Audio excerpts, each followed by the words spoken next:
Muchas gracias al doctor José Villarreal, director ejecutivo del Instituto de la Democracia del Consejo Nacional Electoral. Ahora sí, buenos días, doctor.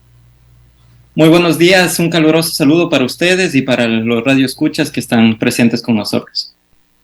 Muchas gracias, doctor. Bueno, ¿cómo está, cómo están los preliminares para el debate presidencial del día domingo, doctor? Bueno, primero tengo que decir que el Instituto de la Democracia no es, digamos, la instancia que está a cargo del tema del debate. Lo que nosotros sí es que podemos hacer un análisis por parte del tema de lo que nos compete. Y yo diría que en términos generales creo que hay un ambiente político bastante factible, favorable para que el día domingo los candidatos puedan exponer sus propuestas en un ambiente que bajo una nueva metodología parece ser que dará la posibilidad para que se active un diálogo, un debate sobre las propuestas que ellos tienen y sobre todo durante, digamos, la discusión que se dé de los ejes que se ha propuesto para el debate, como es el tema económico, de seguridad social y el tema político, que uno puede decir todavía sobrarían cosas por debatir ahí, pero yo creo que al menos son 4 de los ejes claves que ahora el país necesita escuchar para de alguna manera también orientar su decisión el próximo domingo 15 de octubre, ¿no? El instituto, ¿qué opinión tiene sobre los 4 ejes y sobre la forma de llevar a cabo el debate el día domingo? Yo creo que cabe rescatar que ahora vamos a tener, digamos, una discusión que se activa en los 4 ejes que les mencionaba anteriormente, lo económico, lo de seguridad, lo social y lo político. En cada eje los candidatos van a tener más o menos 25 minutos para debatir sus ideas y creo que esta vez se intenta corregir algunos errores de forma que, digamos, todos y todas pudimos verlo durante el primer debate, como por ejemplo estas interrupciones permanentes que tuvo la persona que moderaba o digamos los moderadores del debate. Creo que ahora la lógica está pensada para que se escuchen mucho más las voces de los candidatos, en este caso de Noboa y de la señora Luisa González, y que también haya la posibilidad de hacer un intercambio dialógico, esperemos que sea así, de propuestas entre los dos candidatos. En ese sentido, me parece que al menos las condiciones están pensadas de una mejor manera, la escenografía también parece ser que va a ayudar a que se lleve un debate, pero digamos todo lo sabremos del día domingo mientras los candidatos estén hablando y obviamente se digamos, esta lucha argumentativa que es propia de los procesos democráticos y que creo que tienen expectativa a la mayoría de la población ecuatoriana, ¿no? Creo que desde ese sentido, digámoslo desde un punto más analítico, el debate va a ser muy importante para la elección. Puede ser que en años anteriores, en ocasiones anteriores no haya sido tanto, pero yo creo que en esta vez el debate tiene un elemento fundamental en la decisión en que las personas van a tomar. Creo que ahí para ambos candidatos es un espacio fundamental. En el caso de Noboa, yo creo que sobre todo es el momento para reafirmar su postura política, para reformar su presentación pública o la performance, digamos así, que él tiene. Y en el caso de Luisa González, creo que es la oportunidad que ella puede tener como para remediar algunos errores que se cometieron en el anterior debate. Entonces, esos son elementos que, entre otros, causan expectativa y que yo creo hacen que la población ahora estemos pendiente, que estemos vigilantes y que también, digamos, estemos estirando o alargando la decisión que vamos a tomar hasta después de este acontecimiento que será el día domingo de esta semana. Si uno de los candidatos no acude al debate, ¿qué ocurrirá? 19, 19, 19 y las 8. Yo creo que es una cosa poco factible, porque yo creo que en el cálculo político de ambos candidatos está la posibilidad de ganar o no la elección a través del debate. Entonces, digamos, yo creo que eso no va a pasar, salvo que obviamente ocurran cosas que estén por fuera de las estrategias de campaña, digamos, las acciones que pueden controlar o no los candidatos. Pero de que ocurra creo que es poco probable, porque como les decía, creo que es un elemento central de la disputa política, de la campaña electoral, y yo diría hasta cierto punto también de lo que los ecuatorianos y ecuatorianas imaginen como un futuro. Creo que en ese aspecto faltar al debate, digamos, no sería solamente un error electoral, sino también como quitarle la posibilidad a la gente para entender, para decidir y para saber cómo imaginar el futuro que se viene después de las próximas elecciones. Así que prácticamente yo creería que ese es un escenario imposible, ¿no? 18 minutos para las 8 de la mañana. Estamos dentro de la misma opinión, mi querido doctor. 18, 18, 18 y las 8. Con el doctor José Villarreal, director ejecutivo del Instituto de la Democracia del Consejo Nacional Electoral. Doctor, dentro de la segunda vuelta, ¿ustedes ven falencias? Se habla mucho de un posible, de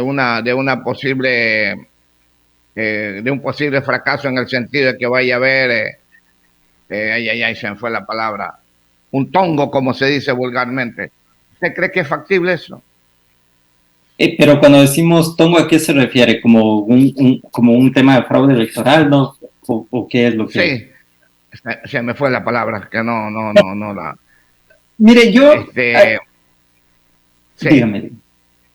O sea, mire, a la final uno, siempre que hay estos procesos electorales, me parece que es imposible controlar todos los rumores, todas las apreciaciones que se dan desde los actores políticos mismos y desde otros actores que están interesados en fortalecer o caotizar los procesos electorales. Yo creo, no le podría decir si va a ser o no va a ser, yo creo que a la final lo que sí se ha demostrado es que de cierta manera hay una institucionalidad que funciona, que un fraude, fraude es la palabra, doctor. Sí. Pero yo creo que, mira, digamos, desde un cierto punto sí se ha demostrado que hay una institucionalidad electoral que funciona, un espacio de control que cumple a cabalidad lo que ha ofrecido, que prácticamente es ser vigilante de los votos de los ecuatorianos y de las ecuatorianas. Y obviamente yo creo que ahí como ciudadanos y también como partícipes de los procesos electorales, todos y todas debemos estar vigilantes de que se respete la voluntad popular, de que se respeten los votos, de que, digamos, las decisiones que se tomen sean, las decisiones que el pueblo tome sean las que se ejecuten. Y para esto, digamos, hay un conjunto de seguros, ¿no? O sea, hay un conjunto de seguros que viene por la propia institucionalidad, pero también que viene por las organizaciones políticas que tienen su control electoral, los actores políticos que deben hacer el seguimiento de cómo funcionan los sistemas, me refiero al sistema de conteo de votos antes y después de la elección. Entonces, yo creo que al menos en términos institucionales, dentro del marco democrático del país, hay los suficientes mecanismos legales, institucionales y políticos que hacen que un tema de fraude sea, digamos, poco probable. Sin embargo, también hay un contexto político, un contexto mediático que, digamos, incentiva estas ideas de la posibilidad del fraude, y eso también hay que hacerlo claro, depende de los intereses políticos. Es decir, a veces sucede que gana una candidatura y nadie dice nada, pero cuando gana la contraria, ahí quieren incendiar las ciudades, ¿no? Entonces, digamos, esto que es más político puede suceder, pero institucionalmente, hasta donde uno puede ver, el tema funciona. Y funciona, digamos, dentro de la normalidad de los procesos electorales aquí en Ecuador y fuera de... ¿Por qué nacen estas dudas? 14 para las 8 con el doctor José Villarreal, director ejecutivo del Instituto de la Democracia del CNE. ¿Por qué nacen estas dudas, doctor? Por ejemplo, el voto al exterior. Mire todos los problemas que se presentaron. Entonces, de ahí surgen una serie de dudas a nivel del pueblo. Claro, yo creo, sobre todo, digamos, si usted me pregunta, yo le diría que la primera fuente, si podríamos decirlo de eso, de donde nacen las dudas, siempre son, digamos, las posiciones políticas que mantienen los actores, que están involucrados en este proceso directamente, pero también aquellos que están indirectamente involucrados y que tienen intereses a veces de caotizar los procesos democráticos y la democracia en su conjunto. Me parece que eso es un elemento central. Y de ahí el segundo elemento también está relacionado con lo que usted menciona. Evidentemente, dentro de estos procesos que son tan grandes, tan complicados, tan complejos, hay fallas y a veces hay errores grandes, muy grandes, innegables. Creo que en el tema del voto del exterior sí ha habido unas complicaciones en el procedimiento y obviamente eso podría abonar a que haya algunas dudas, ¿no es cierto? O sea, no se escapa la institucionalidad tampoco de cometer errores, pero yo no creo que necesariamente va solamente por eso. Creo que hay algunos factores, y le he mencionado dos, y sobre todo para mí es el factor político de donde emergen esas dudas, ¿no? O sea, y eso depende de los contextos, depende de la elección y depende quién está compitiendo. Por eso también le decía, es decir, a veces cuando ganan unos candidatos de preferencia para ciertos grupos políticos, mediáticos, económicos, no sucede nada. No hay fraude, nadie habla del padrón electoral, nadie habla de lo que puede pasar, de los votos falsos, pero cuando ganan otros candidatos de otra tendencia, en cambio, los discursos cambian, las quejas se multiplican y obviamente las dudas también florecen cuando no es un candidato de una preferencia. Entonces, es como este elemento político el que siempre activa las dudas sin negar o sin dejar de mencionar que también obviamente hay fallas en los procesos y creo yo, digamos, estas fallas pueden ser, entre comillas, pongámoslo así, normales, dependiendo de la cantidad de los procesos, de la complejidad de estos. Y este proceso electoral en especial ha sido un proceso que casi se ha armado de la nada, ¿no? Después de una muerte cruzada. Algo que es nuevo, sui generis, en la historia del Ecuador, ¿no? No hemos tenido, digamos, un presidente que se va por muerte cruzada.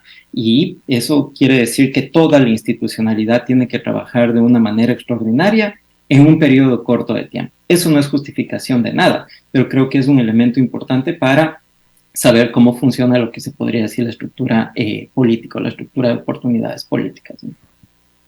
El economista Osvaldo Calderón Ruiz y el licenciado Luis Varela Guevara les tienen preguntas en los estudios. Economista, Lucho. Gracias. A ver, 11 y las 8. Gracias, licenciado. Saludos cordiales, doctor Villarreal. A propósito de este último proceso telemático en el exterior, ¿fue correcta la decisión de repetir las elecciones ahora en esta segunda vuelta?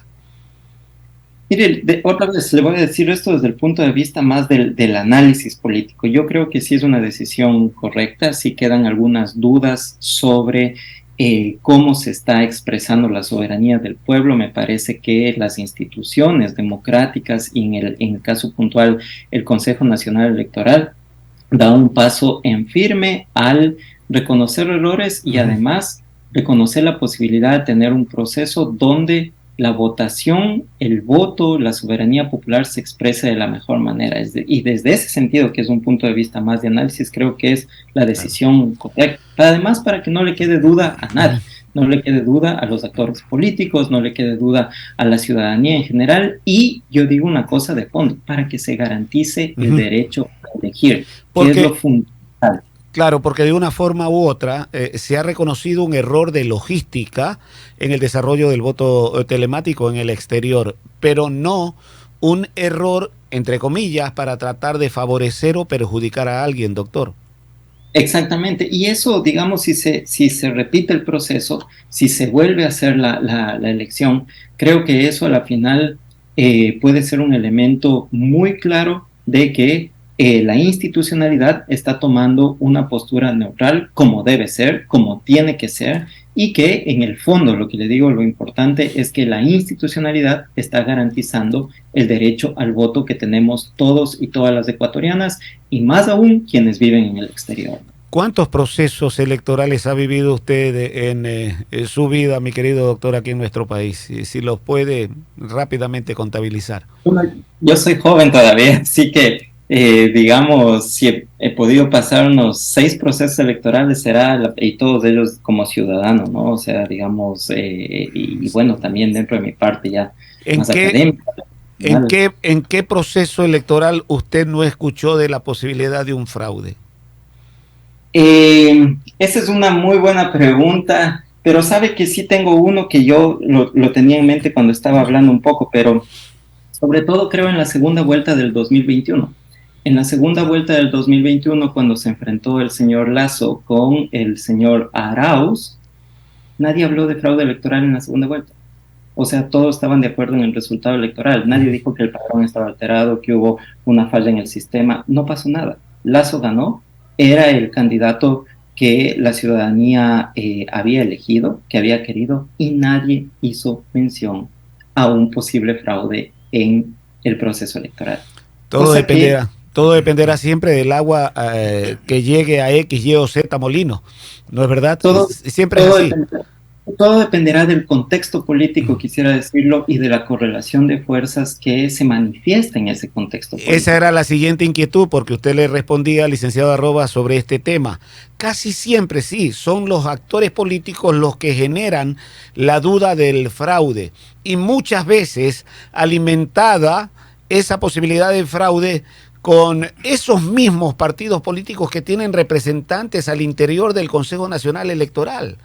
Por ejemplo, la denuncia en un proceso anterior de Enrique Pita en el sentido de que había un consejo electoral paralelo aquí en la provincia del Guayas, que todo fue escándalo y que significó que el anterior administrador del proceso electoral aquí en la provincia, el señor ingeniero Gamboa, pies en polvorosa, desaparezca y nunca pasó realmente nada.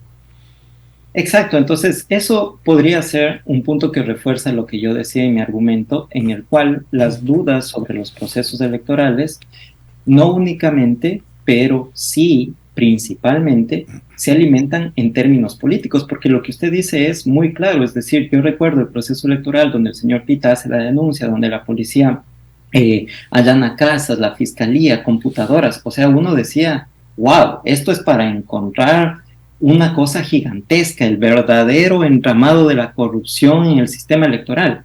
Y es un escándalo mediático que dura una noche y al siguiente día no pasa nada. Las investigaciones no siguen. Y hasta donde entiendo, porque me enteré en un medio secundario, las computadoras que fueron incautadas, la casa que fue allanado, no encontraron nada. Entonces, ¿qué es lo que está pasando en el fondo? Quiere decir que estas dudas se alimentan por discursos políticos, por correlación de fuerzas políticas y por actores políticos. Pero como digo, principal y no únicamente, porque eso no excluye de que dentro de la institucionalidad o los actores públicos encargados de llevar estas elecciones haya errores, haya problemas, por supuesto que lo hay. O sea, sí, pero el tema de fondo, y en estas elecciones y en un contexto como el del país tan polarizado, las dudas, desde mi perspectiva, principalmente tienen un origen político, tienen un fundamento político. Y ahí hay que ver qué actores participan para incentivar este tipo de dudas y obviamente crear un ambiente de tensión y de dudas sobre los principales resultados electorales que se den. Pero vuelvo y repito, en el 2021, en la segunda vuelta, nadie dijo nada. Entonces, ahí nos queda la duda, ¿no? Y con escándalos vale 3 atados de cangrejo la honra de las personas. Es lo triste que ocurre. Lucho Varela. ¿Qué tal, mi querido doctor Villarreal? En estos enigmas, en estas acciones mediáticas que se están dando al interior del CNE, el máximo organismo rector de sufragio, todavía hay interrogantes. Ya sabemos que las funciones prorrogadas que están cumpliendo los vocales del CNE, pero hay preguntas que todavía quedan en el aire. ¿En qué quedó o se podrá todavía pedir una auditoría al sistema informático, como lo están manifestando muchos colectivos sociales en este aspecto, mi querido doctor? O sea, mire, yo creo que la posibilidad de hacer auditorías al sistema informático siempre ha estado abierta, no solamente, digamos, en este CNE, sino en los anteriores. Y de hecho, hasta donde entiendo, los actores políticos, los representantes de las organizaciones políticas tienen un proceso de veeduría permanente sobre el sistema. Otra vez, no solamente en estas elecciones, sino en todas las elecciones que han venido sucediendo en los últimos 10, 15 años. Es decir, si uno tiene más familiaridad con el desarrollo de los procesos electorales, puede ver que las representantes de los organismos políticos tienen sus técnicos de sistema, o sea, la misma institucionalidad permite eso, que ellos revisen el sistema, cómo está, cómo funciona, hacen pruebas antes del proceso electoral, tienen la posibilidad de montar sus propios procesos de control electoral, de contrastar, de verificar, es decir, sí, mecanismos hay. Lo que pasa es que a veces incluso las mismas organizaciones políticas como actores interesados no cuentan, no dicen. Entonces parece ser, ¿no? Queda una opinión para la ciudadanía en general, como que el proceso solo lo maneja la institucionalidad, los actores políticos no están enterados y cuando se dan los resultados ahí se enteran. Entonces, no ha sido así, me mintieron. No, y yo creo que a la final eso sí es, como decía su colega, un tema que cuando sucede mancha la reputación de las personas, pero también yo creo que es peligroso porque pone en duda a las instituciones democráticas y es algo que deberíamos preservar, no por el interés político de una organización u otra, sino porque eso nos interesa como sociedad, tener instituciones democráticas fuertes que garanticen al final la voluntad popular, sea para una organización política u otra, pero al final son las reglas democráticas por las cuales se disputa el poder. Y eso creo que es lo importante y lo fundamental que hay que discutir como sociedad, como académicos, como funcionarios públicos, como periodistas, ¿me entienden? Porque las elecciones siempre es una oportunidad también para pensarnos como sociedad y las reglas que rigen la convivencia democrática. Totalmente de acuerdo, mi querido doctor Villarreal, pero dentro de estas enigmas, dentro de estas intrigas que la gente, usted sabe, todo el mundo opina, y todavía podremos cristalizar o visualizar el tema de los aportantes financieros a las organizaciones políticas, si también las primarias que se realizan al interior de los partidos políticos, eso en realidad son actos democráticos 100% verídicos, doctor. Mire, yo creo, ahí vamos por el tema del financiamiento de las organizaciones políticas. Igual, si usted revisa los procedimientos, las normas, las leyes, hay mecanismos que garantizan hasta un punto el control de las formas de financiamiento político que tienen estas organizaciones políticas. Sin embargo, yo creo que no es suficiente. Es decir, la ley o la modificación de las leyes o los mecanismos institucionales nunca son suficientes. Para que una democracia funcione y para que temas tan álgidos sean, vigilados, sean ordenados de mejor manera, se necesita la participación de la gente y la gente debería demandar mayor transparencia en el manejo de los recursos y en la recepción de estos recursos, tanto a las organizaciones políticas cuanto a la institucionalidad responsable del control. Y esto sí me parece fundamental. ¿Por qué? Porque eso es parte de participación ciudadana, es parte de ser ciudadanos, ciudadanas, es parte de vivir la democracia. Entonces, se pueden hacer más cosas, los cientistas políticos ahí, han debatido muchas cosas de cómo hacer mejores controles, mejores mecanismos, y yo creo que sí, ese debate todavía está abierto, no es un debate cerrado, y se pueden hacer muchas cosas institucionalmente hablando, pero creo que también políticamente, y eso sí demanda de los ciudadanos y de las ciudadanas. Entonces, eso creo que es otro debate que hay que darlo, otro tema que hay que posicionar en la esfera pública como parte del debate democrático, y eso es fundamental. En el tema de las primarias, creo que ahí todavía la institucionalidad y las organizaciones políticas le deben mucho a la democracia y le deben mucho al país, ¿no? Ahora, uno podría decir en términos generales, sí,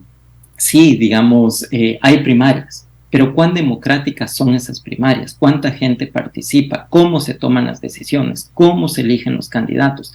¿Hay renovación de cuadros? ¿Hay capacitación o formación dentro de esas organizaciones políticas que permitan que surjan nuevos nombres, nuevos políticos o políticas? Todavía es un interrogante.